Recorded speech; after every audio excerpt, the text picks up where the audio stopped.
Welcome back to English Ear Training Podcast. I'm Eva, and I'm so glad you're here. Today we're diving into something that I think every English learner has struggled with: learning new vocabulary. Not just learning it, but remembering it, using it, making it stick in your mind. Have you ever learned a new word and then forgotten it 2 days later, or tried to memorize something important, but when the moment came to speak, your brain went completely blank? You're not alone. This happens to all of us. Even native speakers forget words sometimes. So today, we're going to talk about how to make English words stick, using memory techniques and daily practice habits that actually work. Not complicated theories, not long word lists, and no flashcards.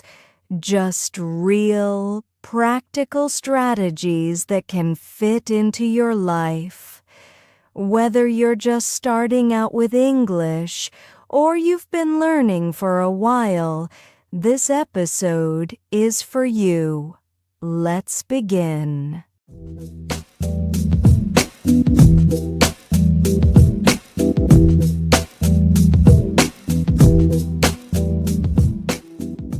So first, why is it so hard to remember new words? One reason is that your brain doesn't remember words it doesn't care about. Let me explain. Have you ever made a long list of new words? Just word after word after word? Maybe you hear a word in a video, or you see it in a book, and you write it down. Then later, you sit down with your list and try to memorize all the meanings. It feels productive. But here's the problem. These lists don't have context. You're learning the word, but not how it's used. You know the meaning, but not the feeling. Your brain is like a library, but it's a very picky library. If a word feels unimportant, or boring, or disconnected from your life, your brain just throws it out. It doesn't want to keep it. That's why memorizing random words often doesn't work. Words like implement or allocate don't mean much to you if you've never seen them in action. But when a word is connected to a feeling, a story, a moment in your life, then your brain listens. It saves it. It files it away. Let me give you an example. Imagine you're walking through a park in another country. It's warm. The sun is setting. Children are playing nearby. You hear a woman say to her dog, "Fetch!" and the dog runs and brings back a stick. You smile. Now, even if you didn't know that word before, fetch, you will probably remember it. Why? Because it wasn't just a word. It was part of a memory, part of an experience. We remember words better when they're connected to real life, not when they're on a list, not when we repeat them 50 times out loud in a quiet room, but when they mean something to us. Let's go deeper. There are actually several ways we can make new words stick. The first one is something I call emotion tagging. When you hear a new word, try to connect it to a feeling. For example, if you learn the word delighted, don't just translate it. Try to remember a time when you felt delighted. Maybe when your friend surprised you on your birthday. Maybe when your child smiled for the first time. Maybe when you passed an exam you thought you'd fail. Think of that moment. Feel it. Now say the word again, delighted. That emotional tag, that feeling, attaches to the word like glue. You're not just learning English now, you're experiencing it. Another powerful technique is sensory layering. This means using your senses, sight, sound, touch, smell, taste, to help remember a word. Let's say you're learning the word crispy. If you've ever eaten fried chicken or fresh potato chips, or heard the sound of leaves crunching under your feet in autumn, that's crispy. Think of the sound, the texture, the taste. Your brain now has a full picture. The word is no longer just a symbol. It's a feeling, a sound, a sensation, and that makes it hard to forget. Let me tell you a little story. When I was learning Spanish, I came across the word susurro, which means whisper.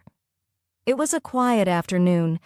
I was reading a novel, and two characters were whispering under a tree.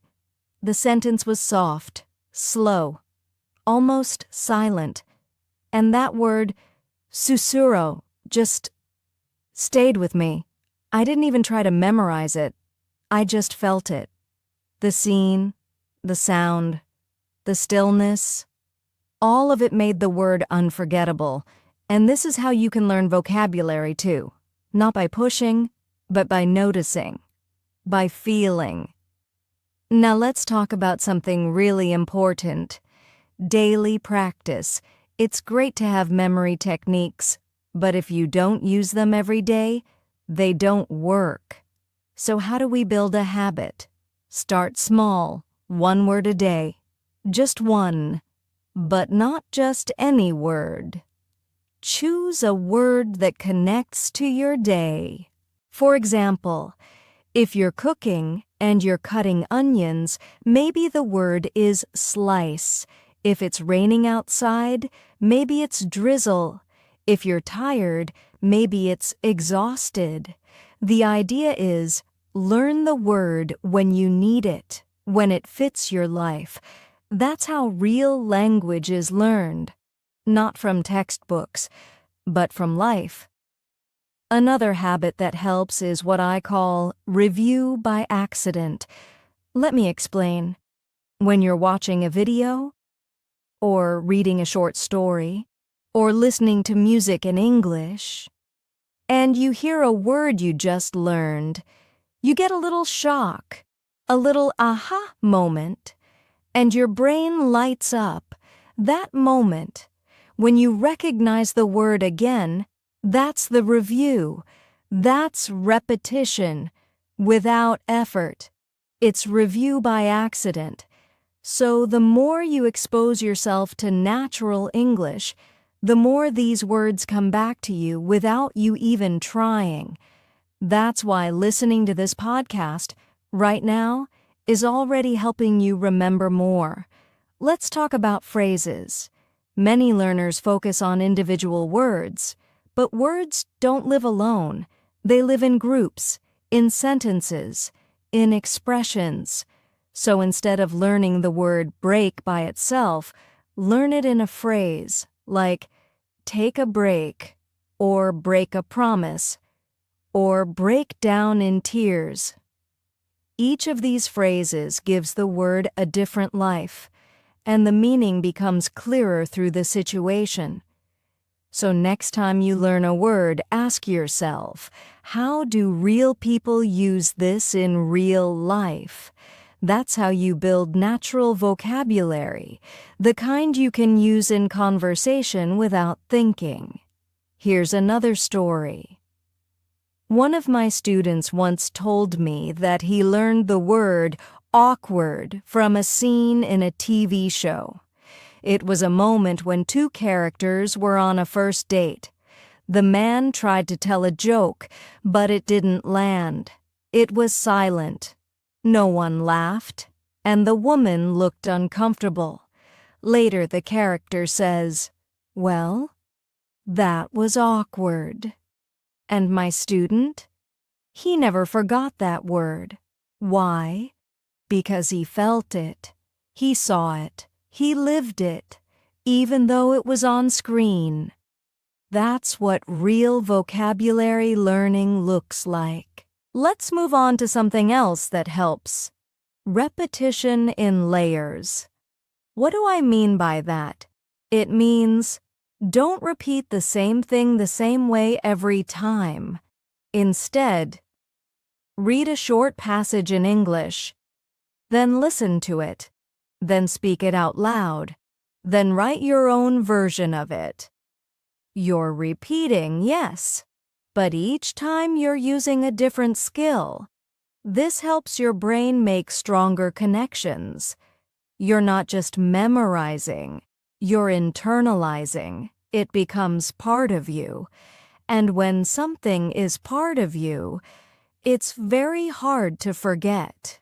Now, let's talk about confidence, because sometimes we forget words not because we don't know them, but because we're afraid to use them. We think, what if I say it wrong? What if I use it in the wrong place? What if people don't understand me? Here's what I want you to remember. You are learning, you are growing, and mistakes are part of the journey.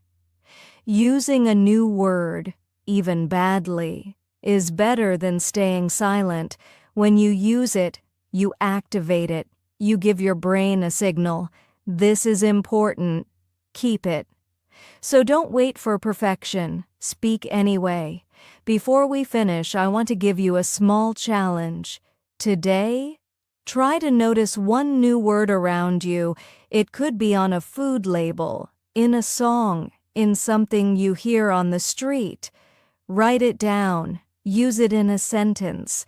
Say it out loud 3 times, and then forget about it. Yes, forget about it. And tomorrow, see if it comes back to you. If it does, your brain has already started to learn it, and if it doesn't, that's okay too. You'll meet it again, and the second time it will feel more familiar. That's how learning works. So today we talked about how to make English words stick, not with lists, not with flashcards, but with emotion, with experience, with story, with daily practice. I hope some of these ideas feel useful to you, and more than that, I hope they feel doable, because you don't need special tools, you just need awareness, and a little time each day. Keep listening, keep noticing, keep speaking. Even if it's not perfect, your vocabulary will grow, and so will your confidence.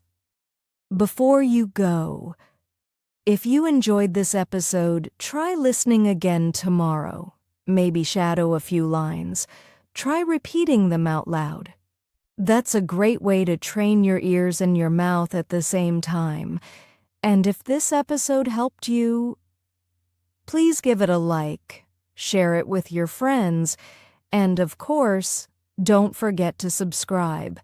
That really helps the channel grow, and it lets me keep making more episodes for you.